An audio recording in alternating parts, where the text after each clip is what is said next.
Avant de commencer cet exercice, je vais vous expliquer une méthode simple pour en tirer le meilleur bénéfice.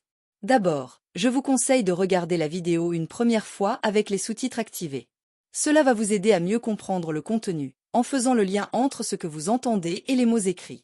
Ensuite, regardez la vidéo une deuxième fois sans les sous-titres, pour vous concentrer uniquement sur l'écoute et renforcer votre compréhension auditive. Enfin, prenez un cahier et écrivez quelques phrases clés que vous avez retenues de l'épisode. Ce sera une bonne façon de consolider ce que vous avez appris tout en pratiquant l'écriture en français. En suivant cette méthode, vous verrez des progrès dans votre compréhension et votre capacité à vous exprimer en français. C'est parti! Dans un monde en perpétuelle évolution, où la technologie transforme notre quotidien à une vitesse fulgurante, l'éducation doit-elle rester figée dans des méthodes du passé? Imaginez un système éducatif qui, au lieu de préparer les jeunes à un monde dynamique, les laisse désarmés face aux défis contemporains. La réalité est que l'éducation moderne se heurte à de nombreux défis: inégalité d'accès, obsolescence des programmes, manque d'innovation pédagogique et déconnexion avec les exigences du marché du travail. Face à cette situation, il est impératif de se poser les bonnes questions. Comment réformer un système qui peine à répondre aux besoins de la société actuelle? Quels changements sont nécessaires pour que l'éducation devienne un véritable levier d'épanouissement et d'inclusion pour tous? Pour répondre à ces interrogations, nous explorerons dans un premier temps les principaux défis de l'éducation moderne. Dans un second temps, nous discuterons des réformes indispensables pour surmonter ces obstacles. Enfin, nous examinerons les implications de ces réformes, tant pour les élèves que pour l'ensemble de la société. L'éducation moderne fait face à une multitude de défis qui compromettent son efficacité et sa pertinence. Ces défis sont d'ordre structurel, pédagogique et sociétal. Le premier défi majeur réside dans les inégalités d'accès à l'éducation. À l'échelle mondiale, l'accès à une éducation de qualité reste un luxe pour une partie de la population. Des millions d'enfants, en particulier dans les pays en développement, n'ont pas accès à une éducation élémentaire. Même dans les pays développés, des disparités subsistent entre les zones urbaines et rurales, ainsi qu'entre les différentes classes socio-économiques. Ces inégalités se traduisent par un taux d'abandon scolaire élevé, une réussite académique inégale et par conséquent, une reproduction des inégalités sociales.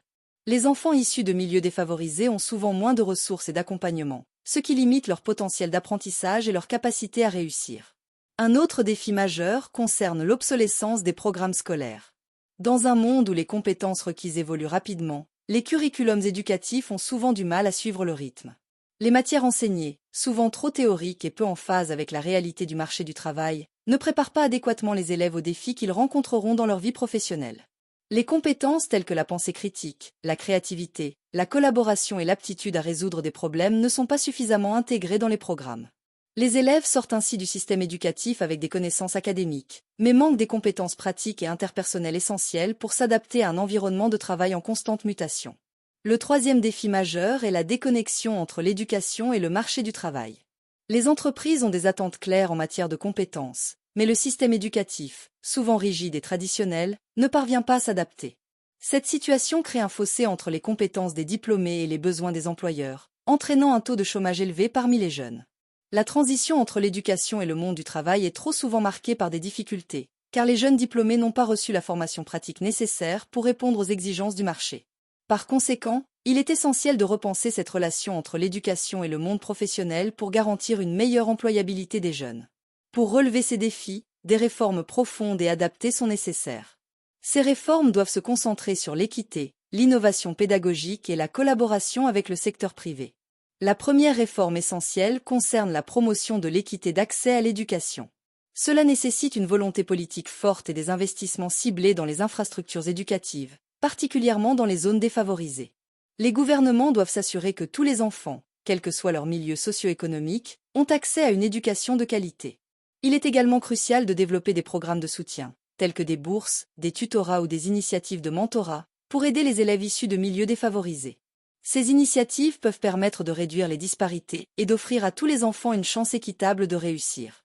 La deuxième réforme nécessaire concerne la révision des programmes scolaires.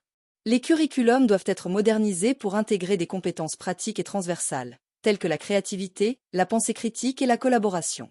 Cela peut être réalisé en introduisant des projets interdisciplinaires, des cours de gestion de projet et des activités d'apprentissage par le biais de l'expérience. De plus, il est crucial d'intégrer les technologies numériques dans l'éducation. Les outils technologiques peuvent enrichir l'apprentissage et offrir aux élèves des ressources variées pour développer leurs compétences. L'éducation doit également inclure des formations sur l'utilisation éthique et responsable des technologies, afin de préparer les élèves à naviguer dans un monde numérique. Enfin, la collaboration entre le secteur éducatif et le secteur privé est essentielle pour garantir que l'éducation soit en phase avec les besoins du marché du travail. Les entreprises doivent être impliquées dans l'élaboration des programmes scolaires et des formations professionnelles. Cela peut inclure des stages, des apprentissages et des partenariats entre écoles et entreprises pour offrir des expériences concrètes aux élèves. En intégrant des professionnels du secteur dans le système éducatif, nous pouvons garantir que les compétences enseignées sont pertinentes et adaptées aux exigences actuelles du marché. Cela permettra également aux élèves de mieux comprendre le monde professionnel et d'établir des liens précieux pour leur future carrière. Les réformes proposées ont des implications bien plus larges que le seul système éducatif. Elles touchent à la cohésion sociale, à l'innovation et au développement économique. En promouvant l'équité d'accès à l'éducation, nous contribuons à construire une société plus équitable et inclusive. Chaque enfant mérite la possibilité de réaliser son potentiel, indépendamment de son origine sociale. Une éducation accessible à tous favorise l'égalité des chances et permet de réduire les inégalités sociales. Une société où l'éducation est un levier d'inclusion permettra de renforcer le tissu social et d'éviter la fragmentation. Les jeunes qui bénéficient d'une éducation de qualité seront mieux préparés à s'engager dans leur communauté et à participer activement à la vie citoyenne. Des programmes éducatifs modernisés et en adéquation avec le marché du travail auront également un impact positif sur l'innovation et la compétitivité. En formant des individus dotés de compétences variées et adaptés aux exigences du marché, nous favorisons l'émergence d'une main-d'œuvre qualifiée et prête à relever les défis de demain.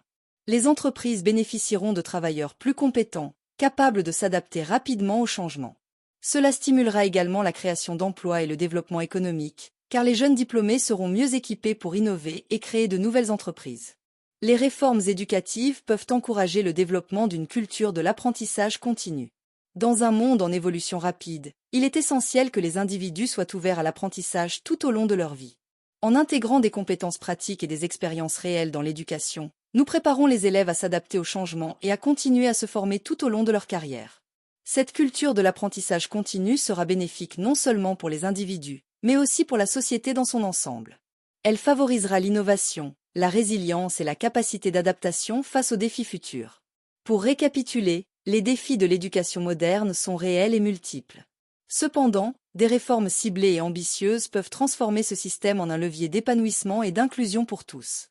Promouvoir l'équité d'accès, réformer les programmes scolaires et renforcer la collaboration avec le secteur privé sont autant de pistes à explorer pour garantir une éducation pertinente et adaptée aux exigences du monde actuel.